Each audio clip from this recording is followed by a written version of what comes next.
Hello friends, welcome everyone. நான் உங்கள் சபரி.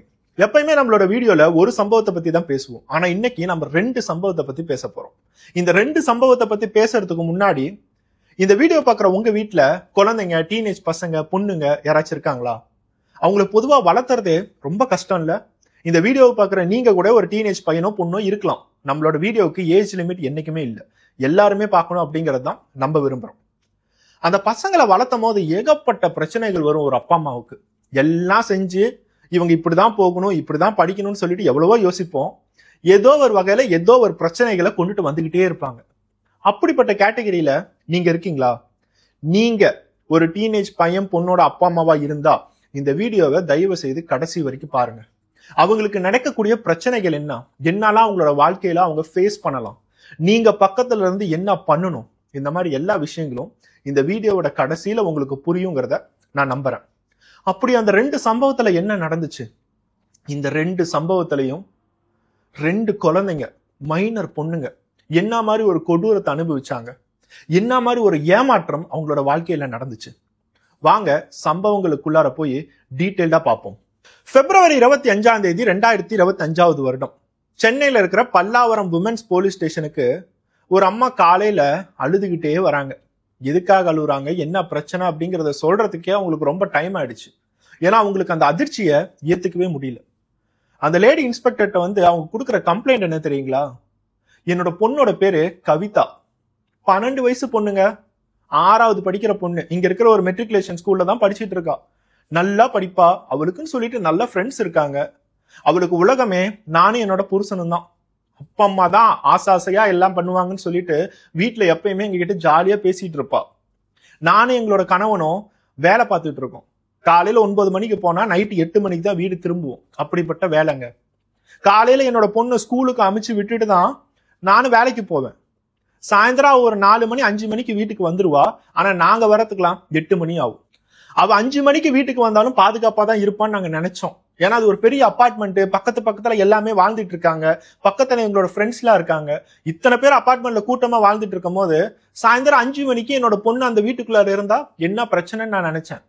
அவளும் எந்த பயமும் இல்லம்மா, நீங்க டெய்லி 8 மணிக்கு வாங்க, நான் படிச்சுட்டு இருக்கேன், எல்லா ஹோம்ஒர்க்கும் முடிக்கும் போது நீங்க வீட்டுக்கு வருவீங்க, அதுக்கப்புறம் நம்ம ஜாலியா இருக்கலாம்னு சொல்லிட்டு ரொம்ப தைரியமா சொல்லுவாங்க. நேத்து என்னோட பொண்ணுக்கு உடம்பு சரியில்லை, வாந்தியா எடுக்கிறா, உடம்பெல்லாம் முடியல, ரொம்ப வலிக்குது அப்படின்னு சொன்னான். என்ன ஆச்சு ஏதாச்சுன்னு ஒன்னும் புரியலங்க. லாஸ்ட் கொஞ்ச நாளாவே ரொம்ப டிப்ரெஸ்டா இருக்கா. எங்க கிட்ட பேசல, நல்லா படிக்கல, மார்க்ஸ் எல்லாம் குறைஞ்சுக்கிட்டே வந்துச்சு.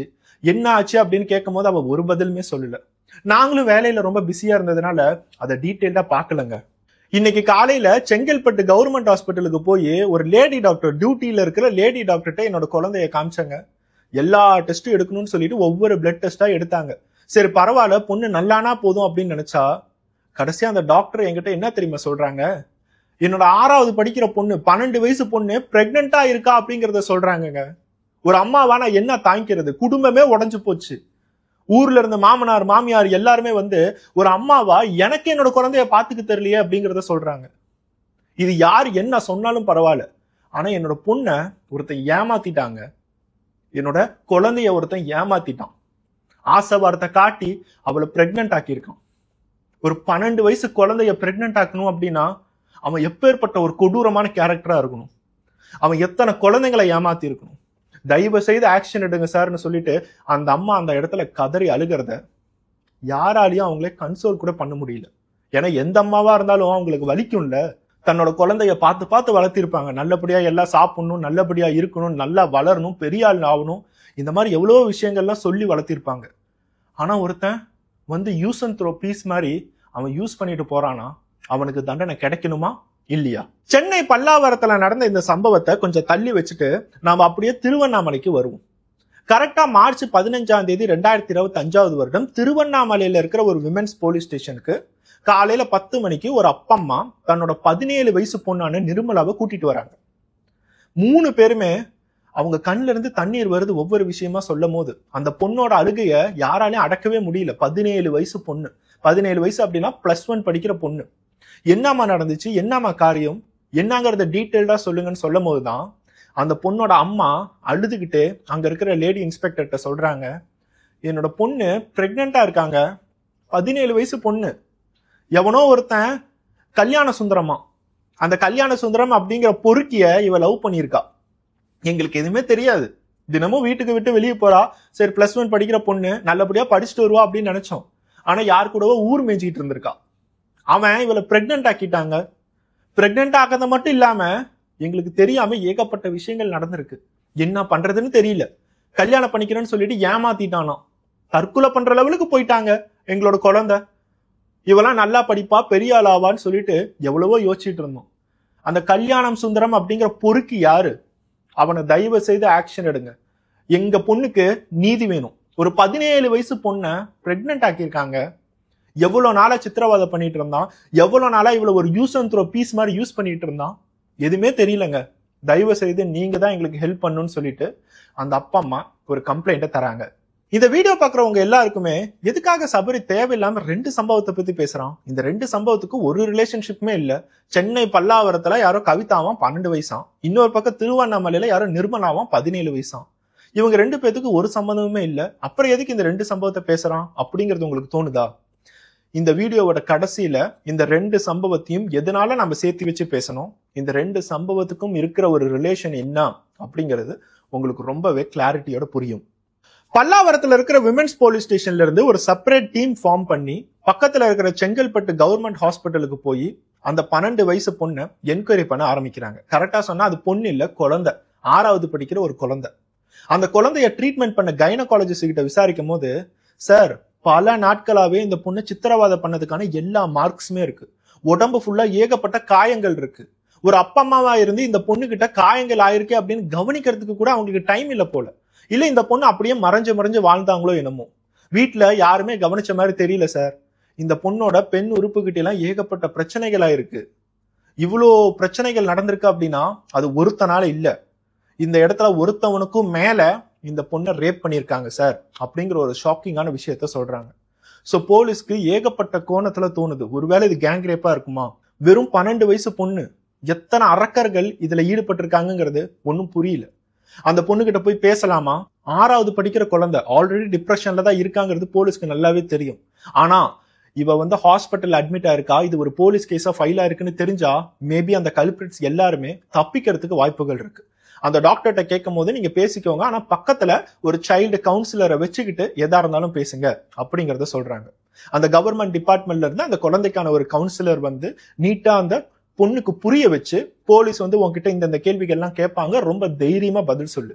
உங்க அப்பா அம்மாவுக்கு தயவு செய்து பயப்படாத. நீ என்ன தப்பு செஞ்சிருந்தாலும் பரவாயில்ல, நாளைக்கு இந்த ஹாஸ்பிட்டல் விட்டு நீ வெளியே போகும்போது ஃப்ரீயா போகணும், எந்த பயமும் இல்லாம போகணும், நல்லபடியா வாழணும். உங்க அப்பா அம்மா உன்னை எதுவும் சொல்ல மாட்டாங்க. இந்த மாதிரி எல்லா கவுன்சிலிங் கொடுத்ததுக்கு அப்புறம் அந்த பொண்ணு கொடூரமான ஏகப்பட்ட விஷயங்களை ஒவ்வொன்னா வெளியே சொல்றாங்க. போலீஸ்க்கு இது எல்லாத்தையும் கேட்கும் போது அங்க இருக்கிற ஒரு லேடி போலீஸு, இந்த விஷயத்த சொல்லும் போது உங்களுக்கே கண்ணில் தண்ணீர் வர வாய்ப்புகள் இருக்கு. இந்த 12 வயசு பொண்ணான கவிதாவுக்கு ஒரு சின்ன வட்டத்துல வாழக்கூடிய ஒரு வாழ்க்கை தான். தினமும் காலையில எந்திரிப்பாங்க, அப்பா அம்மா தான் தன்னோட வாழ்க்கை, ஆசையா பார்ப்பாங்க. 9 மணிக்கு ஸ்கூல் ரெடியாக்கி விடுவாங்க. நம்ம பாட்டுக்கு ஸ்கூலுக்கு போவோம், நல்லபடியா படிப்போம். அங்க இருக்கிற ஃப்ரெண்ட்ஸ் எல்லாத்துட்டையுமே பேசிட்டு சாயந்தரம் 4 மணிக்கு வீட்டுக்கு வந்தா வீட்டுல அப்பா அம்மா இருக்க மாட்டாங்க. அவங்க எல்லாம் வேலையை முடிச்சுட்டு நைட்டு 8 மணிக்கு தான் வீட்டுக்கு வருவாங்க. சாயந்தரம் 4 மணில இருந்து 8 மணி வரைக்கும் வீட்டுல செய்ய வேண்டிய ஹோம்ஒர்க் ஆகட்டும், கொஞ்ச நேரம் ரிலாக்ஸ் ஆகலாம், டிவி பார்க்கலாம், மொபைல் பார்க்கலாம். இந்த மாதிரி கவிதாவோட வாழ்க்கை ரொம்ப ஒரு சின்ன வாழ்க்கை. வாழ்றது ஒரு அபார்ட்மெண்ட்ல. அதனால கவிதாக்கு எந்த விதத்திலயுமே பயம் இல்ல. ஐயோ அம்மா அப்படின்னு கத்தனா பக்கத்து வீட்டுக்காரங்க வருவாங்களே, அப்புறம் என்ன பிரச்சனைன்னு சொல்லிட்டு ரொம்ப ஜாலியா வாழ்ந்துட்டு இருந்த பொண்ணு. கொஞ்சம் மாதங்களுக்கு முன்னாடி கவிதா 4 மணிக்கு வீட்டுக்கு ரெடியாகி ரெஃப்ரெஷ் ஆயிட்டு ஹோம்ஒர்க் பண்ணிட்டு இருக்கும் போது சாயந்தரம் 5 மணி பக்கம் ஒருத்தவன் பெல் அடிக்கிறான். யாரு அப்படிங்கிறது தெரியல, இருந்தாலும் கவிதா டோர் ஓபன் பண்றாங்க. கடைசியா பார்த்தா வாட்டர் கேன் போடுற பையன் தினம் வீட்டுக்கு வாட்டர் கேன் போடுவான். வாட்டர் கேன் ஆர்டர் பண்ணிருந்தீங்க, எம்டி வாட்டர் கேன் தாங்க, இந்த வாட்டர் கேன் எடுத்துக்கோங்கன்னு சொல்லிட்டு எக்ஸ்சேஞ்ச் பண்ணிட்டு எப்பயுமே போவான். அன்னைக்கு 5 மணிக்கு எதுக்காக அவன் லேட்டா வந்தாங்கிறது கவிதாக்கு புரியவே இல்லை. இருந்தாலும் வாட்டர் கேன் போடுற பையன் தானே, அந்த வாட்டர் கேனை வாங்கி வச்சுட்டு இந்தாங்கண்ணா எம்டி வாட்டர் கேன் சொல்லி கொடுத்துருக்காங்க. அந்த பையன் வீடு ஃபுல்லா சுத்தி பார்த்திருக்கான். வீட்டுல அப்பா அம்மா இல்லையாமா, என்னமா ஆச்சு அப்படிங்கறத கேட்டிருக்கான். அப்பா அம்மாலாம் நைட் 8 மணிக்கு தானே வருவாங்க, அவங்க வேலைக்கு போயிருக்காங்கல்ல, தினமும் ஸ்கூல் முடிச்சுட்டு நான் 4 மணிக்கு இங்க வந்துருவேன், 4 மணி நேரம் நான் தனியா தான் இருப்பேன், 8 மணிக்கு அப்பா அம்மா வருவாங்கன்னு சொல்லிட்டு அந்த பொண்ணு ரொம்ப வெகுலியா எல்லா விஷயங்களும் சொல்லிடுச்சு. அவனுக்கு இது ஒரு பாயிண்டா போயிடுச்சு. ஓகே, இந்த பொண்ணு 4 மணி நேரம் பக்கம் வீட்டுல தனியா தான் இருக்கும். நம்ம தினம் தினம் பேசி இந்த பொண்ணை நம்மளோட வலையில விழு வச்சுட்டோம் அப்படின்னா அப்புறம் நம்ம எப்படி வேணும்னாலும் என்ஜாய் பண்ணிக்கலாம்னு சொல்லி அவன் பிளான் பண்ண ஆரம்பிச்சிருக்கான். அவன் நினைச்ச மாதிரியே தினம் தினம் வந்து பெல் அடிச்சு, என்ன இன்னைக்கு நல்லா இருக்கியா, என்ன பண்ணிட்டு இருக்க அப்படின்னு சொல்லி கேட்க ஆரம்பிச்சான். அந்த பொண்ணும் சரி இவர் நம்ம கிட்ட ரொம்ப ஃப்ரெண்ட்லியா தானே பழகுறாருன்னு சொல்லிட்டு ஃப்ரெண்ட்லியா பழக ஆரம்பிச்சிருக்கு. தினம் தினம் வாட்டர் கேன் போடுறானோ இல்லையோ, பக்கத்து வீட்டுல வாட்டர் கேன் போட வந்தேன், சரி உன்னை பார்த்துட்டு போலாமேன்னு வந்தேன் இப்படின்னு சொல்லிட்டு ரொம்ப ஹியூமர் கண்டென்ட்டா காமெடி பண்றது, அந்த பொண்ணு ரொம்ப அழகா இருக்க, நீ இப்படி இப்படி எல்லாம் ட்ரெஸ் பண்ணுன்னு சொல்லிட்டு என்கரேஜ் பண்றது, இந்த மாதிரி எல்லா விஷயங்களும் சொல்லும் போது அந்த பொண்ணோட மனசுக்குள்ளார கொஞ்சம் கொஞ்சமா ஆசைகள் உருவாகுது. ஒருத்தன் நம்மளை பார்த்து அப்ரிஷியேட் பண்றான். இது வரைக்கும் இந்த மாதிரி ஒரு ஃபீல் எனக்கு வந்ததே இல்லை. கரெக்டா சொல்ல போனா டீனேஜ் பையனுக்கும் பொண்ணுக்கும் அப்பதான் ஃபீலிங்ஸ் அப்படிங்கிறது ஸ்டார்ட் ஆகும். ஒவ்வொருத்தவங்களை பார்க்கும் போதும் அட்ராக்ஷன் தோண ஆரம்பிக்கும். அப்ப அவங்களுக்குள்ளார ஒரு கரெக்டான மைண்ட் செட் இல்லை அப்படின்னா அவங்களோட வாழ்க்கை எப்படி வேணாலும் மாறும் அப்படிங்கிறதுக்கு தான் இந்த சம்பவத்தை ரொம்ப கிளாரிட்டியோட சொல்றேன். அந்த பொண்ணுக்கு அந்த பையன் கிட்ட கொஞ்சம் கொஞ்சமா ஆசை தோண ஆரம்பிச்சிச்சு. அந்த பையனோட டார்கெட்டும் அதுதான். ஒரு நாள் வந்து ப்ரொபோஸ் பண்ணிட்டான், உன்னை நான் காதலிக்கிறேன், நீ இல்லாட்டி எனக்கு லைஃபே இல்லை, உனக்கு எனக்கும் வயசு டிஃபரன்ஸ் ரொம்ப கம்மி தான், உன்னோட நான் 3 வயசு தான் அதிகம், நம்ம 2 பேரும் லவ் பண்ணுவோம், நல்லபடியா படிப்போம், நானும் வாட்டர் கேன் வேலையெல்லாம் பார்த்துட்டு இருக்கேன், ஃபியூச்சர்ல நான் பெரிய வாட்டர் கேன் ப்ரொடக்ஷன் ஃபேக்டரி கூட வைப்பேன், இந்த மாதிரி முன்னேற்றத்துக்கு அளவே இல்லை, நீ நல்லபடியா படி, பெருசா கலெக்டர் ஆகு, ஐபிஎஸ் ஆகு, இந்த மாதிரி என்கரேஜ் பண்ண பண்ண அவனோட கேரக்டர் வந்து ரொம்பவே ஒரு நல்ல கேரக்டர், இவன் ரொம்ப நல்ல பையன், இப்ப வாட்டர் கேன் போடுறவனா இருந்தாலும் ஃபியூச்சர்ல கண்டிப்பா ஒரு பெரிய ஃபேக்டரியே வைப்பான். எத்தனை படங்களை நம்ம பார்த்திருக்கோம், சின்னதா பொறுக்கிட்டு இருந்தவன் பிச்சைக்காரன் எல்லாமே பெருசா ப்ரொடக்ஷன் ஃபேக்டரி எல்லாம் வச்சு பெரிய கோடீஸ்வரனா ஆவறத ஒவ்வொரு படத்துலயும் நமக்கு காமிச்சிட்டு தான் இருக்காங்க. அதை நம்மளே ரசிச்சு பார்க்கும் போது 12 வயசு குழந்தை ரசிச்சு பார்க்காதா?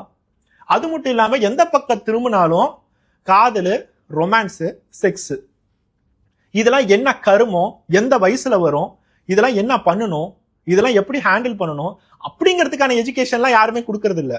ஆனா எந்த வயசா இருந்தாலும் பரவாயில்ல, காதலிக்கலாம், ரொமான்ஸ் பண்ணலாம், இதுதான் வந்து காதல். நம்ம வந்து செக்ஷுவல் ரிலேஷன்ஷிப் வச்சுக்கிட்டாதான் அதுக்கு பேர் காதலுங்கிறது இன்னும் நிறைய பேர் யோசிச்சுட்டு இருக்காங்க. அதே டார்கெட்டை தான் இந்த பையன் செய்ய ஆரம்பிச்சான்.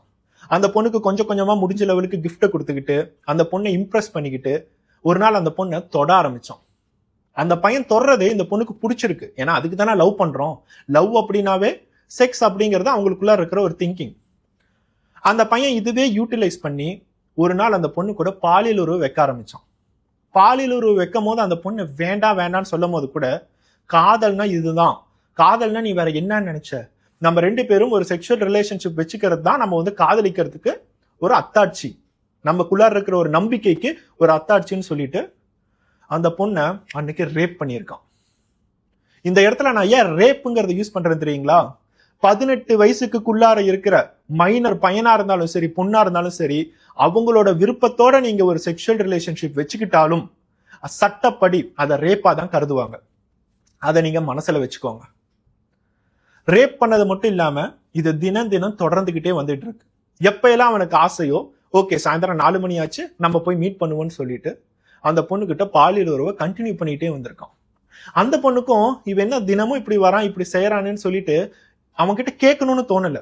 அந்த பாலியல் உறவு வைக்கும் போது அந்த 12 வயசு பொண்ணுக்கு உடம்பெல்லாம் வடிக்க ஆரம்பிச்சிருச்சு. இருந்தாலும் என்ன பண்றது, லவ்னா இதுதான் போல, அவனுக்கு நம்ம பணிஞ்சு போகணும் போலன்னு சொல்லிட்டு அந்த பொண்ணு ஓகே ஓகேன்னு சொல்லி கொஞ்ச நாள் போயிட்டு இருந்துச்சு.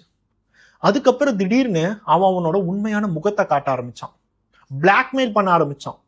உனக்கும் எனக்கும் என்ன நடந்துச்சு அப்படிங்கறது உங்க அப்பா அம்மா கிட்ட போய் நான் சொல்லிட்டா, தினம் தினம் 4 மணில இருந்து 8 மணி வரைக்கும் நம்ம 2 பேரும் பெட்ரூம்ல என்ன பண்ணிட்டு இருக்கோங்கிறத உங்க அப்பா அம்மா நைட்டு 8 மணிக்கு வந்ததுக்கு அப்புறம் நான் சொல்லிட்டா, உன்னோட வாழ்க்கை என்ன ஆகும் தெரியுமா, உனக்கு கொன்னே போட்டுருவாங்க, உங்ககிட்ட பேசவே மாட்டாங்க, ஸ்கூலுக்கு அனுப்பிச்சு விட மாட்டாங்க, இப்படிங்கிறத எல்லா விஷயங்களும் சொல்லி சொல்லி பயத்தை உள்ளார ஏத்தி கடைசியா அந்த பொண்ணு காலை பிடிச்சு கெஞ்சுது, உனக்கு என்னதாண்டா வேணும், எதுக்காக இப்படி என்னை கஷ்டப்படுத்துற, நீ என்ன சொன்னாலும் செய்யறன்னு சொல்லும் போது, ஒன்னும் இல்ல, நீ என்கிட்ட இப்ப என்ன செஞ்சியோ இன்னும் சில பசங்க வருவாங்க, என்னோட ஃப்ரெண்ட்ஸ் எல்லாம் வருவாங்க, அவங்க கிட்ட நீ அதவே செய் அப்படின்னு சொல்லும் போதுதான் அந்த பொண்ணுக்கு அவ்வளவு பெரிய ஷாக்.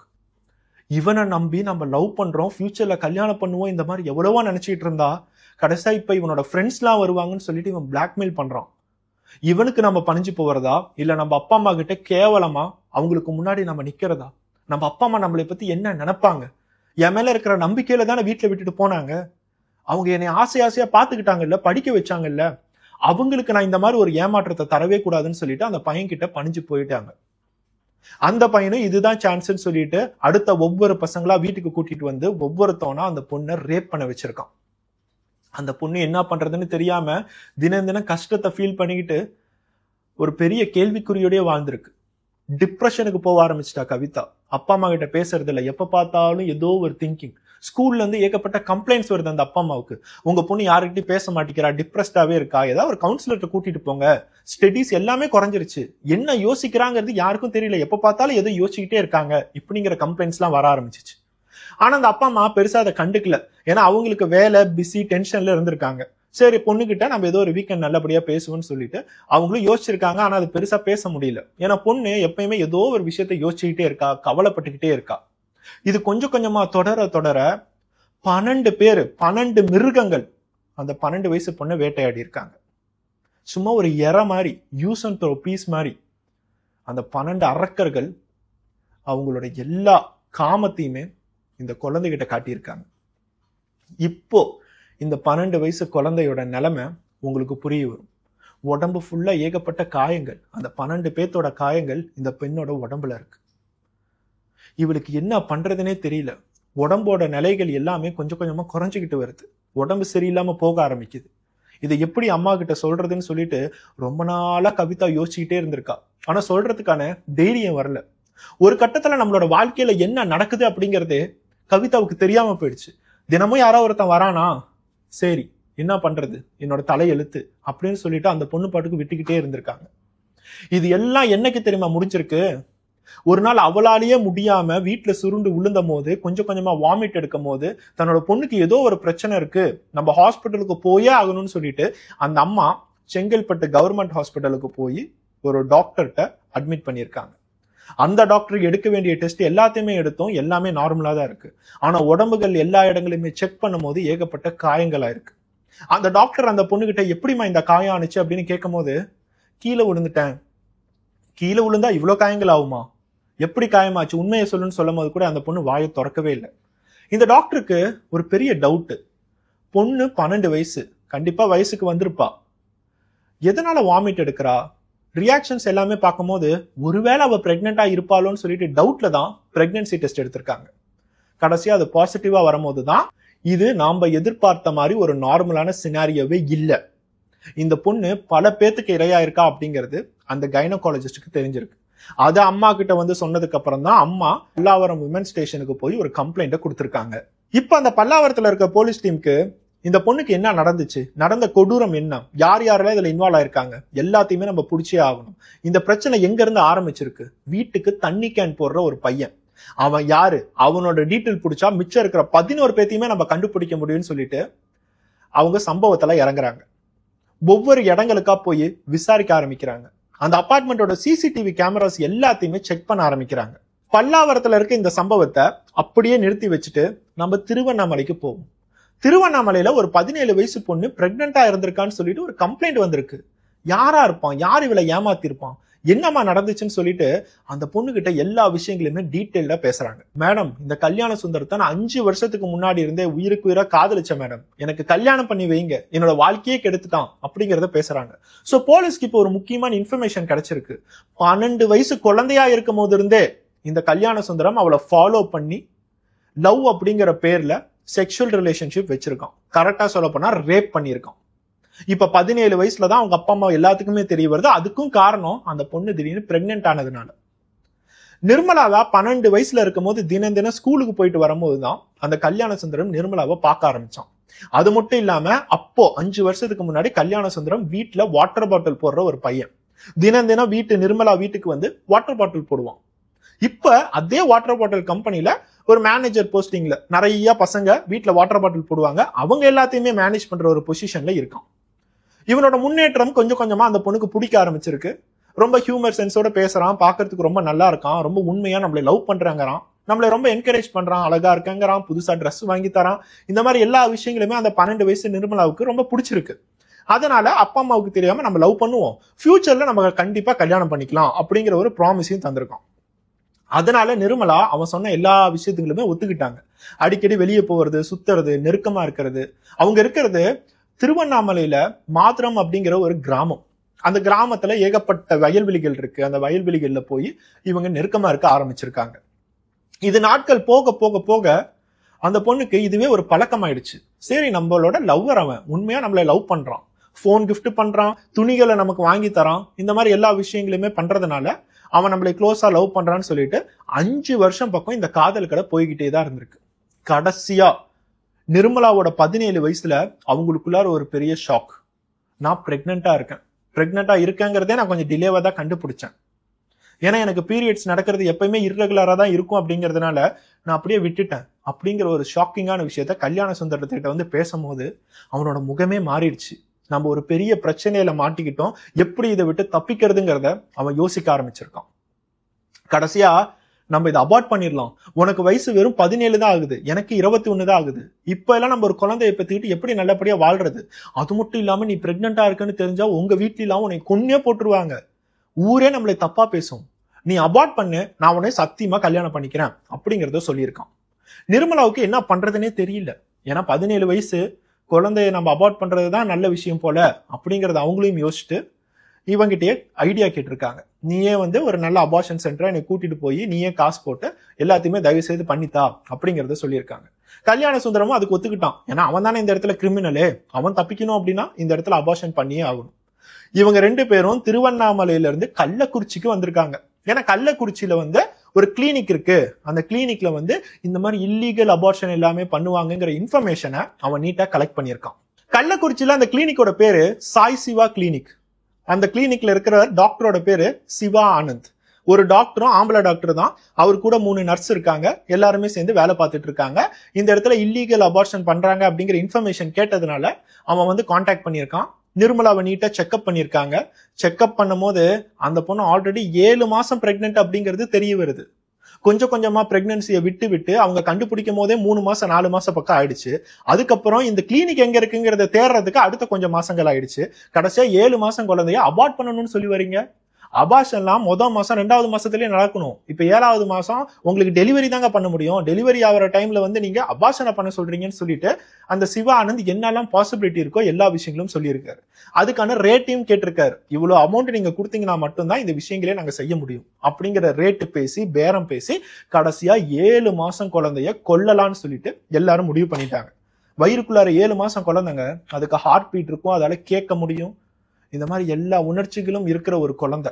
7 மாசத்துல ஒரு குழந்தை முன்னாடியே ஒருவேளை ப்ரீ டெலிவரி ஆயிடுச்சுன்னா கூட அதை வாழ்றதுக்கு 90% சான்ஸ் இருக்கு. இன்குபேட்டர்ல வச்சு கொஞ்சம் 1 மாசம் 2 மாசம் கவனிச்சு அது உயிரோட நல்ல ஆரோக்கியமா கொண்டுட்டு வர முடியும். அந்த 7 மாச கருவை அவங்க கலைக்கிறதுக்கு முயற்சி பண்ணியிருக்காங்க. எப்படி? ஆபரேஷன் மெத்தட் மூலியமா. அந்த டாக்டர் அந்த கருவை உள்ளார இருந்து வெளியே எடுத்து டோட்டலா அந்த கருவை அறுத்து கடைசியா அந்த அபார்ஷனை பண்ணியிருக்காரு. எவ்வளவு ஒரு கொடூரமான விஷயத்த அந்த டாக்டர் பண்ணியிருக்காருங்கிறத யோசிச்சு பாருங்க. யாரோட அப்ரூவலுமே இல்லாம, இவங்க ஹஸ்பண்ட் அண்ட் ஒய்ஃப் இல்லைங்கிறது தெரியும், இந்த இடத்துல அப்பா அம்மா இல்லைங்கிறது தெரியும், இந்த பொண்ணுக்கு வெறும் 17 வயசு தாங்கிறது தெரியும், இருந்தாலும் அந்த கொடூரமான விஷயத்த செஞ்சிருக்காங்க. செஞ்சு முடிச்சுட்டு கொடுக்க வேண்டிய டேப்லெட்ஸ் எல்லாத்தையுமே கொடுத்து ஒரு 5-6 நாள் பக்கம் பெட் ரெஸ்ட் எடுத்துக்கோமா, உடம்புலாம் ரொம்ப வலியா தான் இருக்கும், தினம் தினம் ரொம்ப பிளட் ஃப்ளோ இருந்துகிட்டே தான் இருக்கும், அதுக்கான ப்ரிகாஷன்ஸ் எல்லாத்தையுமே எடுத்துக்கோன்னு சொல்லி மாத்திரை மருந்தெல்லாம் கொடுத்து அமுச்சு விட்டதுக்கு அப்புறம் தான் அந்த நிர்மலாவுக்கு தெரிய வருது, நம்ம கள்ளக்குறிச்சிக்கு வந்த விஷயம் ஆல்ரெடி எங்க அப்பா அம்மாவுக்கு தெரிய வந்துருச்சுன்னு.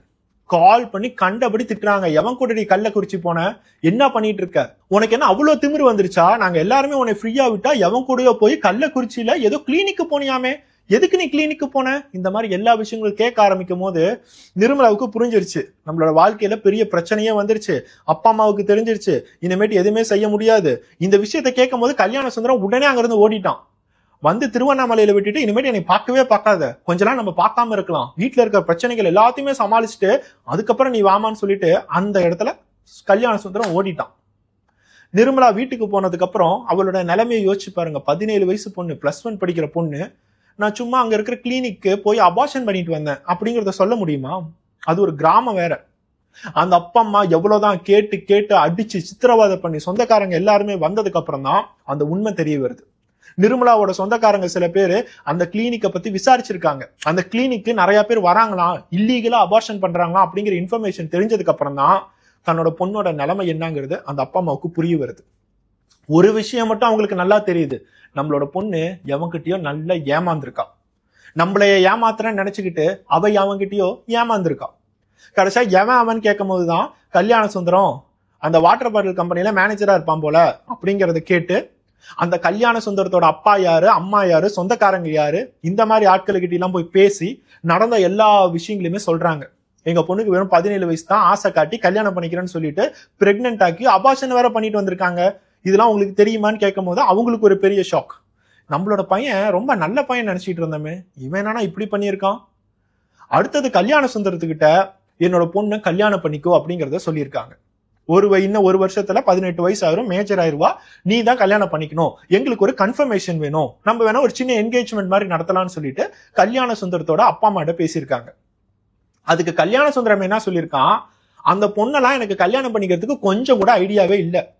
ஏதோ அப்ப திடீர்னு லவ்னு சொல்லிட்டு உருவானுச்சு, நாங்க பாட்டுக்கு ஒரு 5 வருஷம் சந்தோஷமா இருந்தோம். திடீர்னு அவ பிரெக்னென்ட் ஆயிட்டாலேன்னு சொல்லிதான் எல்லா விஷயங்களும் நான் ஹெல்ப் பண்ணேன். நான் ஒன்னும் அவளை ரேப் பண்ணல, அவளுக்கும் ஆசை இருந்துச்சு, எனக்கும் ஆசை இருந்துச்சு. இப்பதான் நான் எல்லாத்தையும் கலைச்சிட்டேன்ல, உங்க பொண்ணு கிளீன் ஆயிட்டா இல்ல, என்னால கல்யாணம் பண்ணிக்க முடியாது அப்படிங்கறத ஓப்பனா சொல்லிட்டான். அதனாலதான் நிர்மலா அவங்க அப்பா அம்மா அந்த விமென்ஸ் போலீஸ் ஸ்டேஷனுக்கு வந்து கல்யாண சுந்தரம் அப்படிங்கிற ஒருத்தன் ஏமாத்திட்டான் அப்படிங்கிற கம்ப்ளைண்டே கொடுத்திருக்காங்க. இப்ப அங்க இருக்கிற போலீஸ் டீமுக்கு இதோட சீரியஸ்னஸ் என்ன அப்படிங்கிறது புரிய வருது. இந்த இடத்துல ஒரு சின்ன பொண்ணை லவ் பண்ணி ஏமாத்திருக்கான் அப்படிங்கறது மட்டும் கேஸ் இல்ல, இந்த இடத்துல இல்லீகலா 7 மாசம் குழந்தைய கொலை பண்ணிருக்காங்க. இது அபார்ஷன் இல்ல, இதுக்கு பேர் மர்டர். இதை ஒரு டாக்டரே பண்ணியிருக்காரு அப்படிங்கிறது தெரிய வருது. இவங்க வயிறுல பிரெக்னென்ட்டோட வராங்க அப்படின்னு நம்ம நினைச்சா ஆரம்பத்துல பிரெக்னென்ட்டா இருக்கான்னு சொன்னாங்க, கடைசியா பார்த்தா இப்ப பிரெக்னன்சியை கலைச்சிட்டான்னு சொல்றாங்க. இந்த இடத்துல எவ்வளவு கிரிமினல்களை நம்ம பிடிக்கணும்னு சொல்லிட்டு போலீஸ் ஒவ்வொரு லிஸ்டா போட ஆரம்பிக்கிறாங்க. கல்யாண சுந்தரத்தை யாருக்கு ஹெல்ப் பண்ணாங்க, எப்படி கல்யாண சுந்தரத்துக்கு கள்ளக்குறிச்சியில இருக்கிற ஒரு கிளினிக் தெரிய வந்துச்சு, அந்த கள்ளக்குறிச்சியில எவன் அந்த டாக்டர், கூட இருக்கிற நர்சஸ் எல்லாம் யாரு, லைசன்ஸ் வச்சிருக்காங்களா, எப்படி இந்த மாதிரி கொடூரத்தை பண்றாங்க, அந்த மெடிக்கல் வேஸ்ட் 7 மாசம் குழந்தைய உள்ளுக்குள்ளார கர்ப்பப்பையில இருந்து வெளியே எடுத்திருக்காங்க, இப்ப அந்த மெடிக்கல் வேஸ்ட்டை எங்க அவங்க டிஸ்போஸ் பண்றாங்க, இந்த மாதிரி எல்லா கேள்விகளுமே போலீஸ் ஆகட்டும் ஃபாரன்சிக் டீம் ஆகட்டும் தேட ஆரம்பிக்கிறாங்க. இப்ப நம்ம திருவண்ணாமலையில நடக்கிற இந்த சம்பவத்தை தள்ளி வச்சுட்டு திருப்பி சென்னை பல்லாவரத்துக்கு வருவோம். கவிதாவோட கேஸ் ஆகட்டும், நிர்மலாவோட கேஸ் ஆகட்டும், இது ரெண்டுத்தோட நிலைமை என்னங்கிறது உங்களுக்கு கண்டிப்பா தெரியும். ரெண்டு சைட்லயுமே போலீஸ் ஒரு செப்பரேட் டீமை ஃபார்ம் பண்ணி குற்றவாளிகள் யார் யாரு, இவங்களுக்கு என்ன மாதிரி தண்டனை தரணும், இப்படிங்கிற எல்லா விஷயங்களுமே ஒவ்வொரு விஷயங்களா பண்ண ஆரம்பிக்கிறாங்க. முதல் விஷயமா சென்னையில இருக்கிற பல்லாவரம் போலீஸ் என்ன செஞ்சாங்க அப்படிங்கறத பார்ப்போம். அங்க இருக்கிற வாட்டர் கேன் கம்பெனிக்கு போய் வாட்டர் கேன் போடுற பையன் யாரு அப்படிங்கறத விசாரிக்கும் போது அவனுக்கு வெறும் 16 வயசு தான் ஆகுது. அவன் தாங்க இந்த அபார்ட்மெண்ட்டுக்கு தண்ணி கேன் போடுறாங்கிறத ஓனர்கிட்ட கன்ஃபார்ம் பண்ணிட்டு அவனை அங்கேயே அரெஸ்ட் பண்ணிருக்காங்க. அவனை அரெஸ்ட் பண்ணும் போது அவன் ஒரு மைனர் அப்படிங்கறதுனால அதுக்கு தேவையான லேடி போலீஸ் எல்லாமே வந்து ஹேண்டில் பண்ணிருக்காங்க. ஆரம்பத்துல போலீஸ் அரெஸ்ட் பண்ணும் போது எனக்கு ஒண்ணுமே தெரியாது, காப்பாத்துங்கன்னு சொல்லிட்டு பெரிய சீனே அங்க இடத்துல போட்டிருக்கான். அப்பா அம்மாவை முதற்கொண்டு கூப்பிட்டுருக்கான், எனக்கு ஒண்ணுமே தெரியாது போலீஸ் அரெஸ்ட் பண்றாங்கன்னு சொல்லிட்டு போய் போலீஸோட ஸ்டைல்ல விசாரிக்கும் போது கடைசியா அவன் ஒத்துக்கிறான், ஆமா நான் தான் அந்த பொண்ணை ரேப் பண்ணேன், கொஞ்ச நாளா ரேப் பண்ணிட்டு இருந்தேன், அது என்னோட ஃப்ரெண்ட்ஸ் எல்லாத்துக்குமே தெரிய வந்துச்சு, அவங்களும் ஆசைப்பட்டாங்க, அதனால சரி நமக்கு எல்லாமே இணைஞ்சு போறாளே என்னோட ஃப்ரெண்ட்ஸையும் கூட்டிட்டு வரலாம் அப்படிங்கறத செஞ்சாங்கிறத ஓப்பனா ஒத்துக்கிட்டான். போலீஸ்க்கு அவ்வளோ ஒரு கடுப்பு, இவன் 16 வயசு பையனா இல்ல 16 வயசுல வேற ஏதோ ஒரு பிறவியா, அடுத்தது யார் யாரெல்லாம் வந்தாங்கன்னு சொல்லிட்டு ஒவ்வொருத்தவங்களா ட்ராக் பண்ணி பிடிக்கிறாங்க, ஒவ்வொருத்தவங்களோட மொபைல் நம்பர் எடுக்கிறாங்க, யாருமே ஓடி போயிடக்கூடாது, 12 பேத்து மேலேயும் நம்ம கேஸ் பதிவு பண்ணியே ஆகணும். மொபைல் நம்பரை ட்ராக் பண்ணி ஒவ்வொருத்தவனோட வீட்டுக்கா போய் எல்லாத்தையுமே தூக்குறாங்க. 12 பேரை தூக்கி விசாரிக்கும் போது இதுல 7 பேர் மைனர் பசங்கிறது தெரிய வருது, 18 வயசுக்குள்ளார. இந்த 7 பேர்லாம் என்னடா கேட்டகரியில நீங்க வருவீங்க, உங்களுக்கு எல்லாம் கண்டிப்பா தூக்கு தண்டனை தரணும்னு சொல்லிட்டு போலீஸே நினைச்சாலும் சட்டம் அவங்களுக்கு கொஞ்சம் குறைவா தான் தண்டனை தரும். மிச்சம் இருக்கிற 5 பேரு மேஜர் பசங்க, 2 பேத்துக்கு 19 வயசு, ஒருத்தவனுக்கு 20 வயசு, இன்னும் 2 பேத்துக்கு 21, 22 வயசு. அந்த மேஜர் பசங்களுக்கு எல்லாம் அவ்வளவுதான் லைஃப் போச்சு இனிமேட்டு. இந்த 12 பேத்தையுமே பிடிச்சி ஜெயில வச்சு அங்க இருக்கிற தாம்பரம் கோர்ட்டுக்கு கொண்டுட்டு போய் நீட்டா ப்ரொடியூஸ் பண்ணியிருக்காங்க. 5 மேஜர் பசங்களை சென்னையில இருக்கிற புழல் சிறையில அடைச்சிருக்காங்க. மிச்சம் இருக்கிற 7 பேர் அந்த மைனர் பசங்களை செங்கல்பட்டுல இருக்கிற ஜுவைனல் ஹோம்ல போட்டிருக்காங்க. இந்த கேஸை நம்ம இன்னும் என்கொயரி பண்ணணும், தேவையான மெடிக்கல் டெஸ்ட், தேவையான எவிடன்ஸ், சிசிடிவி காட்சிகள் அந்த குழந்தையோட வாக்குமூலம், இது எல்லாத்தையுமே நம்ம வாங்கணும். இந்த மாதிரி எல்லா விஷயங்களுமே போலீஸ் ஒவ்வொன்றா செய்ய ஆரம்பிச்சிருக்காங்க. அவங்க ஆளா விசாரிச்சது அந்த வாட்டர் கேன் போடுற பையன். இவங்க எல்லாத்தோட மொபைல் போனையும் எடுத்து பார்க்கும்போது இவங்க எல்லாத்துக்குமே இருக்கிற ஒற்றுமை என்ன தெரியுங்களா? போனோகிராஃபி. அவங்களோட மொபைல் போன் எடுத்து பார்க்கும் போது ஃபேஸ்புக், இன்ஸ்டாகிராம்ல எப்ப எல்லாம் ஒரு பொண்ணு கிடைக்கும், யார் யாரெல்லாம் ஏமாத்தலாம். சின்ன பொண்ணுங்கலாம் பேசிக்கா ஏமாந்துருவாங்க. அவங்க கிட்ட நம்ம ஆசை வார்த்தை காட்டி எப்படியாச்சும் நம்மளோட வலைக்கு கொண்டுட்டு வந்துடலாம். அவங்க வீடியோஸ் எல்லாத்தையுமே பார்க்கும்போது உள்ளுக்குள்ளார ஏகப்பட்ட போன் வீடியோஸ். அந்த போன் வீடியோஸை பார்த்து இதுக்கு பேர் தான் செக்ஸ், இப்படிதான் நம்ம பண்ணணும், இதுக்கு பேர் தான் ஆண்மை அப்படிங்கறத அவங்க யோசிக்கிறாங்க. நிறைய பேர் அவங்களுக்குள்ளாரையே பேசுறத போலீஸால கேட்க முடியுது. ஏண்டா நம்ம இந்த மாதிரி ஒரு கேஸ்ல மாட்டிக்கிட்டோம், இனிமேட்டு நம்ம ஒரு பெரிய ஆம்பளை இல்ல, கெத்து இல்ல, இனிமேட்டு நம்மள எல்லாமே ஏரியால ஒரு பெரிய ஆம்பளை பசங்களெல்லாம் பார்ப்பாங்க. ஒரு பொண்ணை இந்த மாதிரி பண்ணாதானே அதுக்கு பேர் ஆம்பளைத்தனம், இல்லாட்டி நம்ம ஆம்பளைங்கிறது எப்படி நிரூபிக்கிறது? அந்த வீடியோல என்னென்னலாம் வருதோ அந்த மாதிரி ஒவ்வொரு பொண்ணுங்களா பார்த்து நம்ம வளைச்சு போட்டு போய்கிட்டே இருக்கணும். இந்த மாதிரி பேச்சுகள்லாம் பேசும்போதுதான் இவங்களாம் என்ன கேட்டகரியில வராங்க, இவங்களாம் ஏன் பயப்பட மாட்டேங்கிறாங்க, போலீஸ் இருக்கு, சட்டம் இருக்கு, இப்படிங்கிற எந்த விதமான நாலேஜுமே இவங்களுக்கு இல்லையா? போலீஸ்க்கு இந்த இடத்துல ஒரு கன்ஃபியூஷனா தான் இருக்கு. ஏன்னா உள்ளுக்குள்ளார வந்திருக்கவங்க சுற்றுலாத்தல மாதிரி அவங்க பாட்டுக்கு ஜாலியா பேசிட்டு இருக்காங்க. இந்த கேஸ் கோர்ட்டுக்கு நீட்டா நடக்கணும், எந்த பிரச்சனையும் இல்லாம இருக்கணும், இந்த 12 பேத்துக்கு தண்டனை கிடைக்கணும், அந்த 12 வயசு குழந்தைக்கு நீதி கிடைக்கணும் அப்படின்னா இந்த இடத்துல ஏகப்பட்ட எவிடன்சஸ் தேவை. ஆல்ரெடி அந்த குழந்தையோட உடம்புல இருந்து என்னால எவிடன்ஸ் கலெக்ட் பண்ண முடியுமோ எல்லாத்தையும் கலெக்ட் பண்ணிட்டாங்க. இன்னொரு பக்கம் இந்த 12 பேத்தோட மெடிக்கல் விஷயங்கள் எல்லாமே தேவை. மெடிக்கல் டெஸ்ட் எடுக்கணும், டிஎன்ஏஸ் எடுக்கணும். இதை எல்லாத்தையுமே எடுக்கிறதுக்கு தாம்பரத்துல இருக்கிற ஒரு ஹாஸ்பிட்டலுக்கு கூட்டிட்டு வந்திருக்காங்க. அந்த இடத்துல ஃபுல்லா பிரஸ் எல்லாம் போட்டோ எடுத்துட்டு இருக்காங்க. நான் இப்போ ஒரு போட்டோ உங்களுக்கு போடுறேன். இது ஆக்சுவலா நான் போட்டோ தான். நீங்க வீடியோ பாத்தீங்கன்னா இன்னும் கடுப்பாவீங்க. ஒரு பெருசா சாதிச்சிட்டோம்பா, +2 நம்ம பாஸ் பண்ணிட்டோம், ஸ்டேட் லெவல்ல வந்துட்டோம், பெரிய சயின்டிஸ்ட் ஆயிட்டோம், நான் பெரிய பிசினஸே ஆரம்பிச்சிட்டேன், பெரிய லாபத்துல போயிட்டு இருக்கு, இப்படிங்கிற ஏதோ பெருமையான ஒரு விஷயம் செஞ்ச மாதிரி அவங்க தைரியமா சிரிச்சுக்கிட்டு வராங்க. ஒவ்வொருத்தவங்களும் டே உன் வாழ்க்கையே தொலைச்சிட்டியடா அப்படின்னு கேட்கும் போது கூட அவங்களுக்கு ஒன்றும் புரியவே மாட்டேங்குது. அவங்க பாட்டுக்கு சிரிச்சு கலாட்டா பண்ணிட்டு இருக்காங்க. ஒரு 12 வயசு குழந்தைய எந்த லெவலுக்கு கஷ்டப்படுத்தி இருக்கோம், நம்ம என்ன மாதிரி ஒரு ஈன செயலை பண்ணியிருக்கோம்னு சொல்லிட்டு அவங்களுக்கு பாவம் இன்னும் புரியல.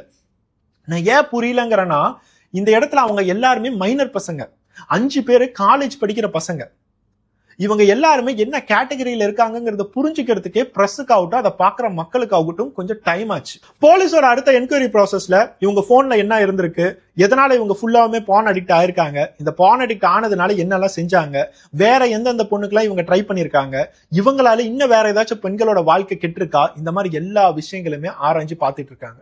இவங்களோட எல்லா நடவடிக்கைகளுமே பார்த்தா அந்த காலேஜ் பசங்க முதற்கொண்டு இதுல ஈடுபட்டு இருக்காங்க. மேஜரா இருக்கிறவங்க எல்லாருமே காலேஜ் பசங்க.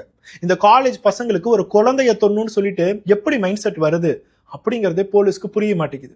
இவங்களோட போன் ரெக்கார்ட்ஸ் எல்லாத்தையுமே எடுத்து வேற ஏதாச்சும் பெண்கள் இருக்காங்களா அப்படிங்கறத பாக்குறதையும் தாண்டி சார்ஜ் ஷீட் ஃபைல் பண்ணி இவங்க இன்னும் எல்லாருமே ஜெயில தான் இருக்காங்க.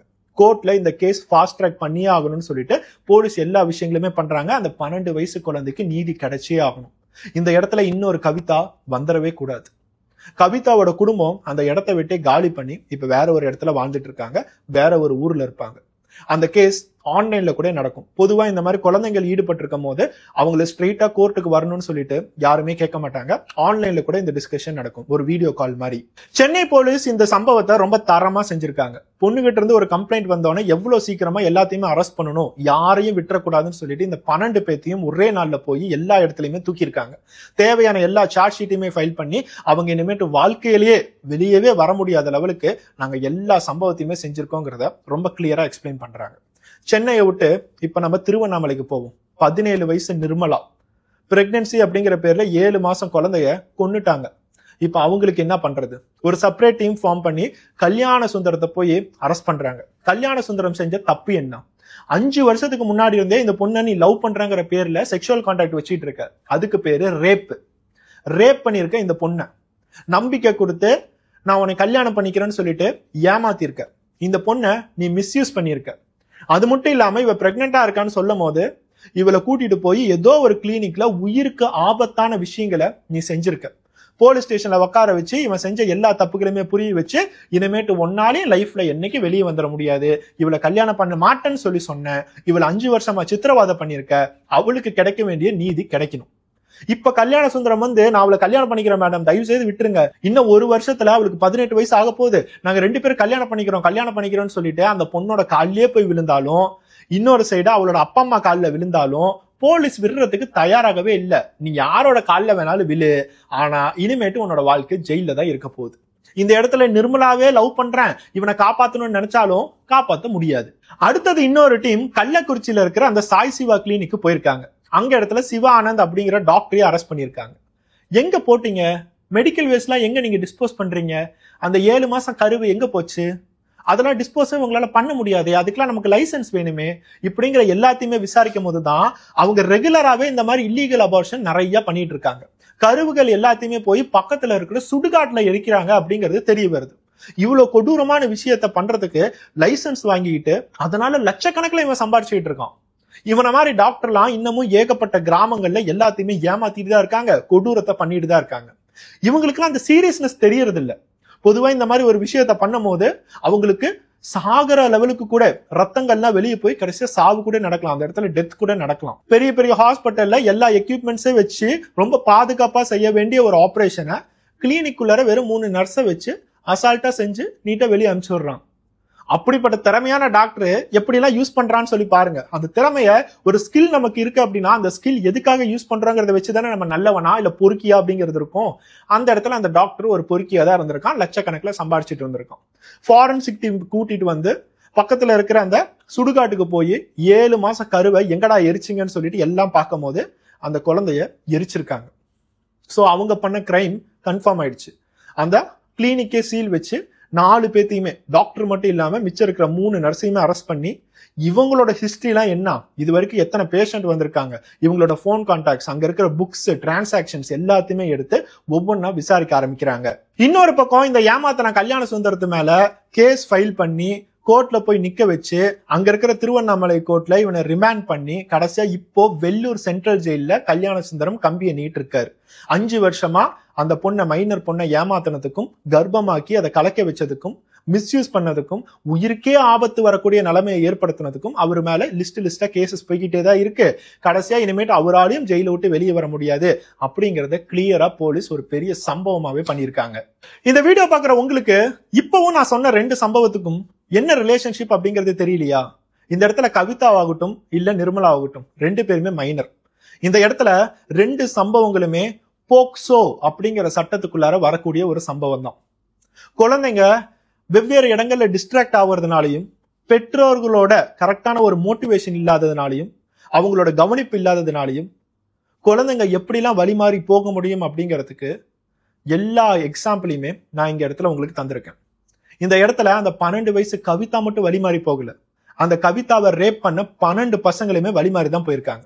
7 பேர் மைனர் பசங்க, மிச்சம் 5 பேரு மேஜர் ஆனாலும் அவங்களும் காலேஜ் படிக்கிற பசங்க தான். இவங்க எல்லாருமே தப்பா வழிமாறி போயிட்டாங்க. அந்த இடத்துல அவங்க அப்பா அம்மா அவங்களை பத்தி என்ன கவனிச்சாங்க, அவங்களை எப்படி கண்ட்ரோல் பண்ணாங்க, அவங்களுக்கு என்ன சொல்லி தந்தாங்க, இந்த மாதிரி ஒண்ணுமே தெரியல. 12 வயசு கவிதா வீட்டுக்குள்ளாரியே இருக்காங்க, படிக்கிறாங்க, நல்ல பொண்ணு நினைச்சிட்டு இருந்தா அவங்களே இந்த மாதிரி ஃபாலோ ஆகும் போது, டிஸ்ட்ராக்ட் ஆகும் போது அங்க இருக்கிற பசங்களோட நிலைமையை யோசிச்சு பாருங்க. வெளியில சும்மா திரிய விட்டுருப்பாங்க, போற வர பொண்ணுங்களை எல்லாத்தையுமே பார்த்துக்கிட்டு, மொபைல்ல எல்லா கருமத்தையுமே பார்த்துக்கிட்டு வீணா போகிறது ஒவ்வொரு நாளுமே நடந்துகிட்டு தான் இருக்கு. இன்னொரு சைடு இந்த இடத்துல நிர்மலா 12 வயசுல இருந்தே நான் உயிருக்குயிரா லவ் பண்றேன்னு சொல்லிட்டு எல்லா தப்புகளுமே பண்ணிட்டு கடைசியா பிரெக்னென்ட் ஆயிருக்காங்க. அந்த பிரெக்னன்சியை கலைக்கிறதுக்கு ஏகப்பட்ட விஷயங்கள், எல்லாமே நம்மளோட லவ்வர் நம்மளை கல்யாணம் பண்ணிக்குவோம் அப்படிங்கிற ஒரு ஆசை, டிஸ்ட்ராக்ஷன், சின்ன வயசுலயே வந்த டிஸ்ட்ராக்ஷன் இவங்க 2 பேர்த்தோட வாழ்க்கையை எப்படி மாத்திருக்குன்னு பாருங்க.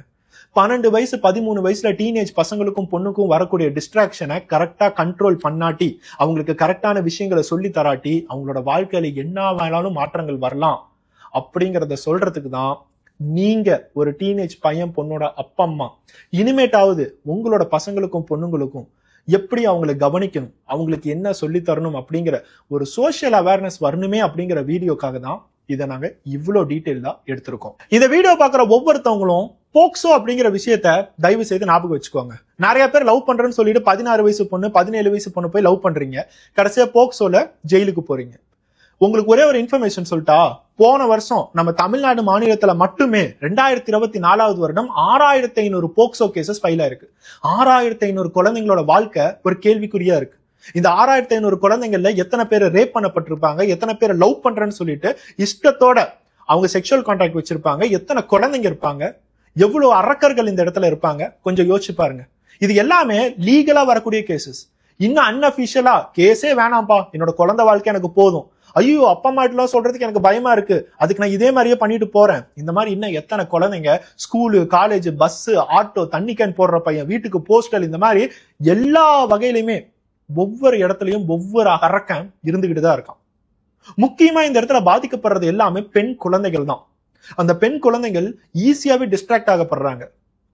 அப்படியே அவங்க டிஸ்ட்ராக்ட் ஆகாட்டியும் அவங்களை மீறி அவங்களுக்கு தப்புகள் நடந்துகிட்டே தான் இருக்கு. ஒரு பெரிய அபார்ட்மெண்ட், எல்லாம் கூட்டம் கூட்டமா வாழ்றாங்க, ரொம்ப சேஃபா இருக்கும் அப்படின்னு நினைக்கிற இடத்துலயே அந்த அபார்ட்மெண்ட்குள்ளாரியே ஏகப்பட்ட மிருகங்களை நம்ம பார்த்துக்கிட்டு தான் இருக்கும்.